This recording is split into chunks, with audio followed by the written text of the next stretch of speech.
in our entire county. And, you know, I can take that a step further. Our entire southeast core region,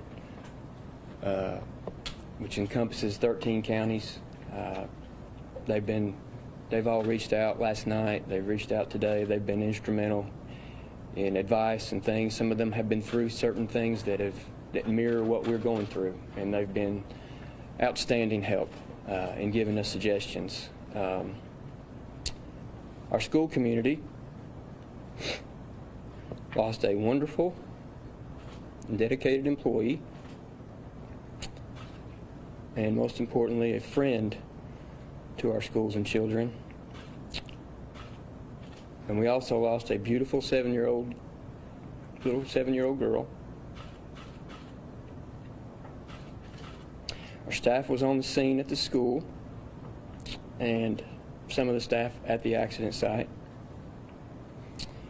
and also went to the hospitals to be with families. I'm sorry. We came together to hold each other up. You know, we've had an outpouring of love and concern and offers for assistance from this area, across the state, across the nation, actually. Warms your heart during a lot of the things that we've been going through as a nation, to be a part of that and to have that kind of support. And we will need that for some time to come.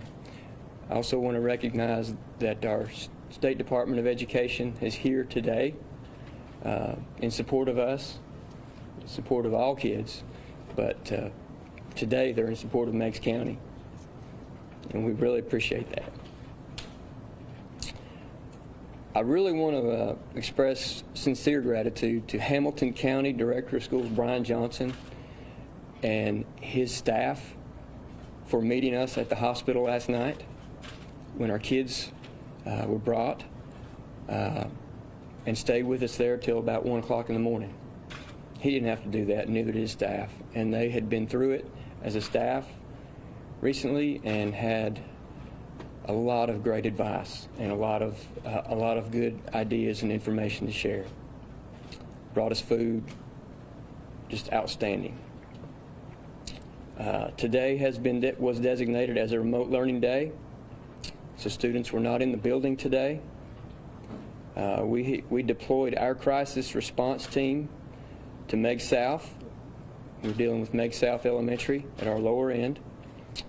And they were there to meet with teachers and several students who came in today just to talk. We also had a member of the Jefferson County Schools crisis team with us for support. A member of the Tennessee Crisis Response Network was on site and met with our bus drivers this afternoon. The Tennessee Highway Patrol was also with our bus drivers at that time. So today we've met with our staff at Meigs South, Principal Rachel Moore and her staff down at the school. We had a good, long, heartfelt meeting that was much needed. We then met with our bus driving staff, and we have a lot of drivers hurting as well. We've got a hurt community, a hurt school community, and we're going to need everybody's prayers and support to get everybody back where they need to be. I want to, last night was last night, but dealing with last night, I do want to thank all the first responders, all the emergency personnel, all the law enforcement from our county and city to the state folks, the THP, and our faculty and staff that showed up at the crash site and were a huge, huge help. You don't realize until you go through something like this just how many of those folks and how far they come from. We had folks that were instrumental, not just Meigs County Fire and Rescue, but we had Bradley County, Ray County, McMinn County, Hamilton County was instrumental. We had help as far away as Sevier County. Really appreciate that. Tomorrow, we will have a counselor on the bus route that was impacted. We will also have counselors at the school for students and community. We very well may have staff, extra staff on each bus. We will be in touch, and we'll align support in the next few days with our local team, as I mentioned, the Tennessee Crisis Response Network, the American Red Cross, and the United Way of McMinn and Meigs County, who has been instrumental in already fundraising and raising support for our families that have been touched by this. The McMinn and Meigs, United Way has been outstanding for us. There will be other support opportunities made available for the community to help, and that information will be released as soon as we have that available for you.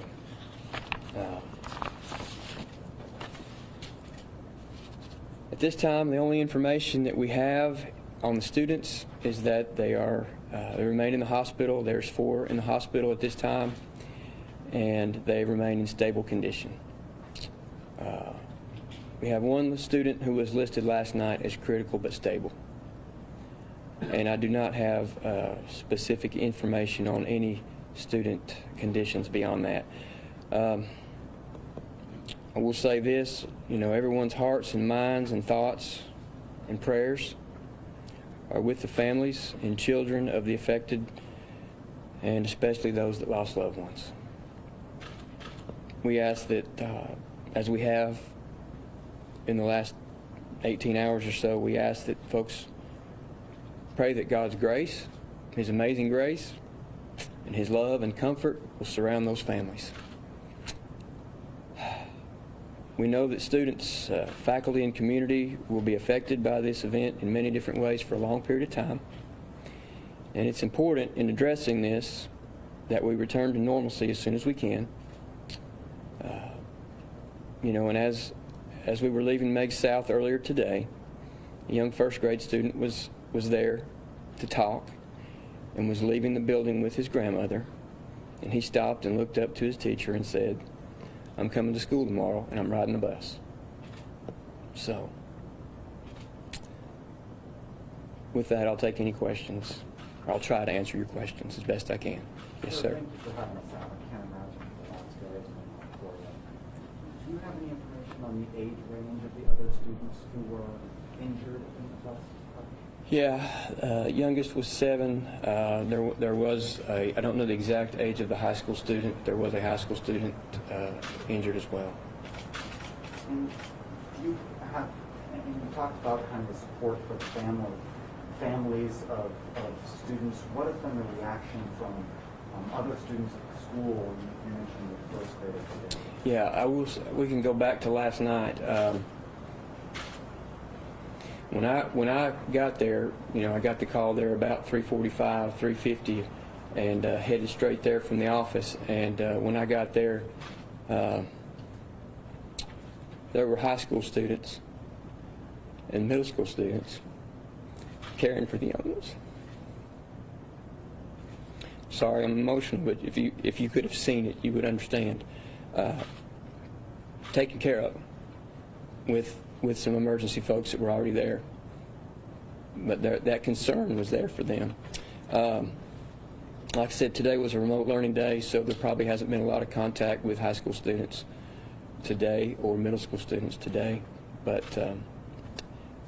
that concern was there, and it was once you get, and maybe on your drive home from all this, you think back to that and realize what was happening with those kids. So you mentioned the employee as well, longtime employee. How long? Well, she wasn't for us, she'd been with us 3 years, and she was outstanding.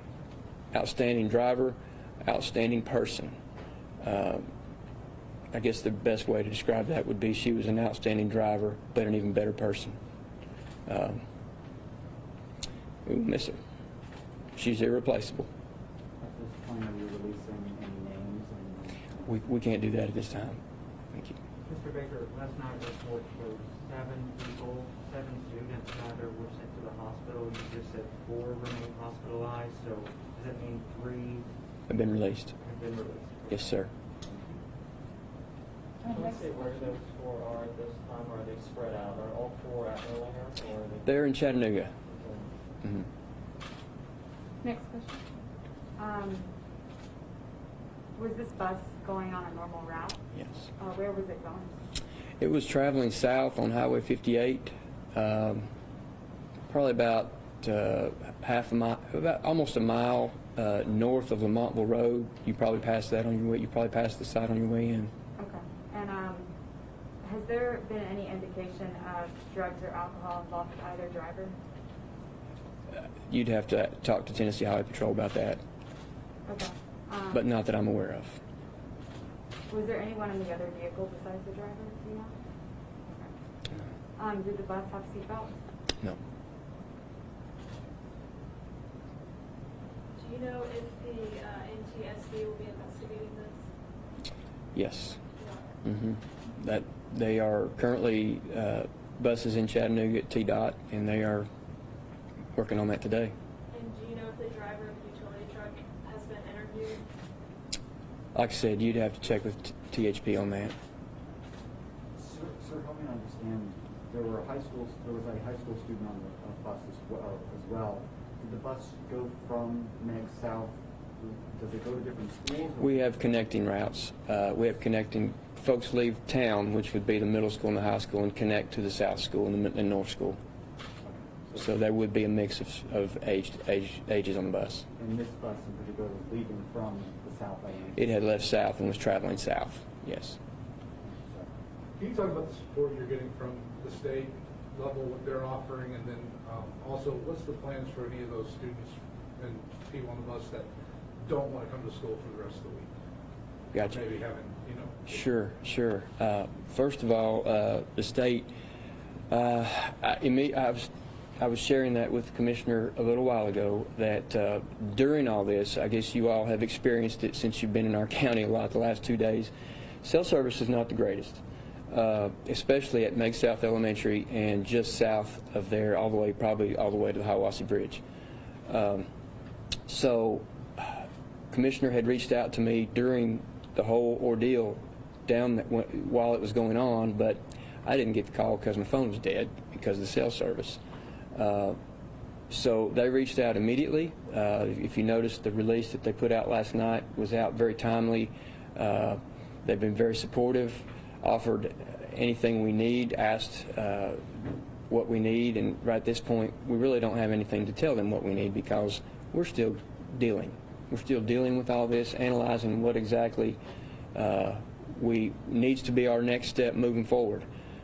So I really don't know what to tell them or anybody that's asking for that right now, because we are getting help in all kinds of directions, both at the South School and at the central office. As far as kids, this is a different year that we're in than what we all would probably have all experienced in our school days. So it is. If they need to be at home, then we're certainly not going to stand in that way and make sure they come to school. They are going to be some grieving, and kids may have a hard time getting on a bus. We understand that completely. It's going to take time, and we want to encourage them to come if they need to talk to somebody, that's for sure, because we're going to have lots of help there. But no, it's one of those years where we're going to be able to do whatever we need to do as far as those kids staying out. They've got other options. We've got 3 options for them actually, and I mentioned today was a remote learning day, and they can do that for several days. Meigs County is one of those places where everybody pretty much knows everybody. Sure. As the day has progressed, how are you holding up? How are your administrative staff? How's the teachers overall within the county holding up? Yeah, thank you. That's a great question, because we focus a lot on the kids, and we've got a staff that is hurting. We've got a staff that's hurting. Our Meigs South community is hurting. Our other school communities are hurting for them and with them. We're all holding up. I mean, you learn a lot about yourself when you go through these kind of things, and I think a lot of us did, because you whether you admit it or not, you probably go into a little bit of shock, and as you try to figure out what to do next. And I'm just being completely honest with you. Those are things that all went through my mind and everybody else's that was out there. Our principal at Meigs South Elementary, Rachel Moore, has done a fantastic job with her staff of making sure that they are taken care of and that they are communicated with. There was probably, just an estimate, 8 to 10 of the staff was at the hospital with her all night. The whole rest of the staff was at Meigs South, because we actually transported kids back to South, and they were there to meet them and greet them and take care of them. And we had folks from our central office that actually went and basically triaged them again. They had already been triaged on site, and triaged them again and waited for parents to come and get them, and were there. You know, when I left South last night, probably about 9 o'clock or just after 9, I met with whoever was there and talked things through, and then went down to the hospital. We're holding in. I mean, we're holding in. We're doing fine. People are watching this, Nashville, Knoxville, Chattanooga. They want to send cards if you need anything. What's the best way for them to reach out to you and to the district to offer any help or anything they can do? Yeah. We have tried to, right now, we've tried to send everything through the Meigs McMinn United Way, and utilize them and their services, and that they've been a big help. So that would probably be what I would say is send things through the McMinn Meigs United Way. Cards and things like that can go to the school, can go to the central office, you know, but as far as monetary donations and those kind of things, we can send through the United Way. Mr. Baker, just to kind of get a little bit of a timeline,